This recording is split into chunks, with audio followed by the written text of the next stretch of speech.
Yeah, Coach. Obviously, a number of different things there. I wanted to start with Connor Way and Lamar.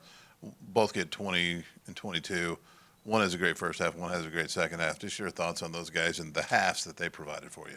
Yeah, I thought they were both, vital to us winning. Tatum getting us off to a great start there in the first half, with them in a little bit of a triangle and two, and he goes 4 for 4 from three.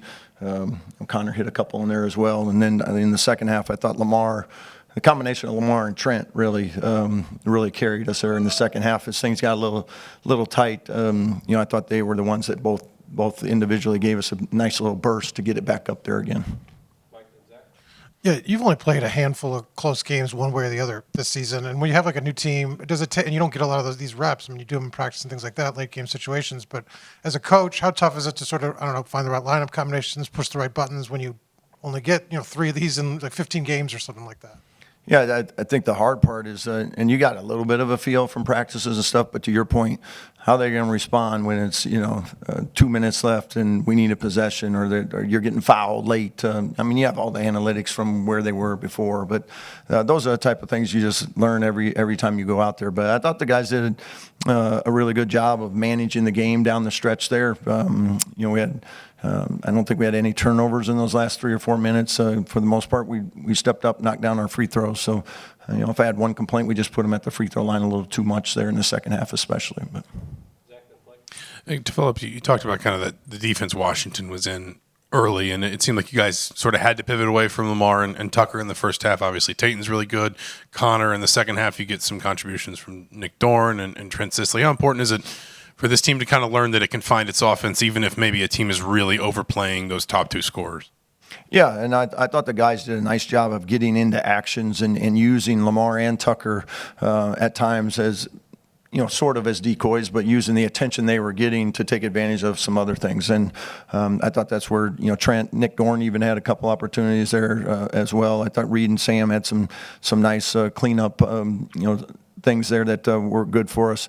I just thought our movement was pretty good for most of the night. There's always some spots in there that maybe we weren't quite as clean, but overall offensively, I was really pleased with how the game went.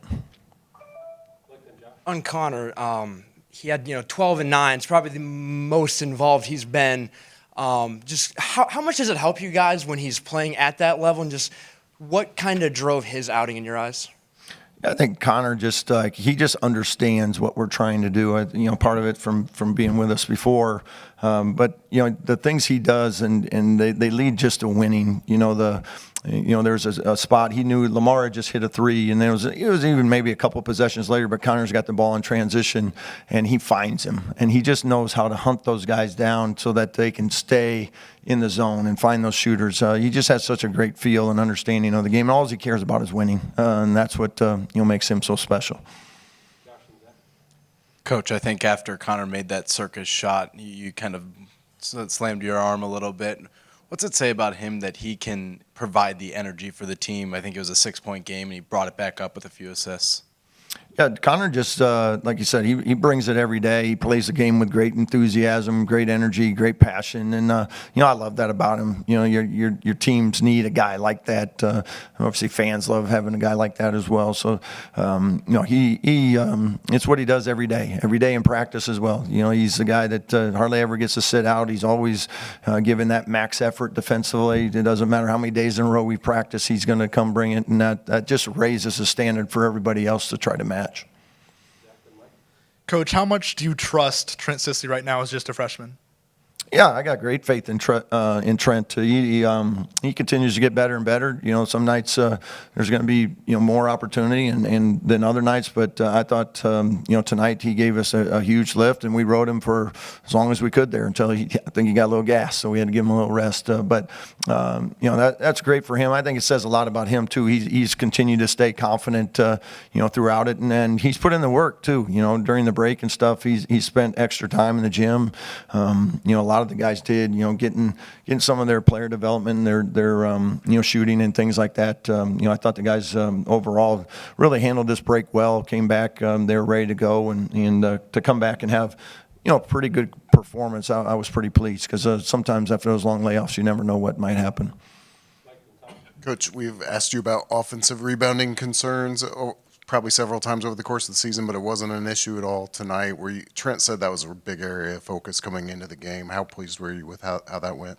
Yeah, I was really pleased. I mean, we spent a lot of time on it during this break in our practices of increasing our physicality and doing a better job there. Just more of that, getting that mindset.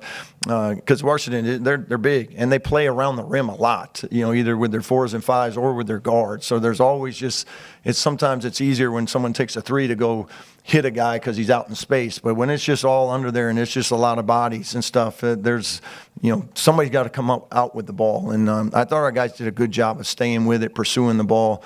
We gave up a few, but that's going to happen. But for us to give up 8 and for us to get 11, I think it says a lot about the job the guys did on the glass tonight. Darren, Connor, and you both sort of mentioned how well you guys handled the 13 days off and that, but now we're into the Big Ten grind. There's a game every 2 or 3 nights. How well prepared do you feel like you guys are now to step into that, and especially come Wednesday with a game on the road where you need to start winning some games away from this building too? Yep. I think the guys, prepared well. Every night's going to be a different game, a different night, different opportunity. So it's just you just focus on that next one, and now our focus is on Maryland. So we'll get some rest tonight, put a good 2 days of practice together, and then get ready to go on the road. But every night's it's a rock fight. So we know that, and we have to be ready for that. I think our guys understand that. The non-conference season, I think, has gotten us ready. The few conference games we've had has gotten us ready. So now it's just about going out and doing it.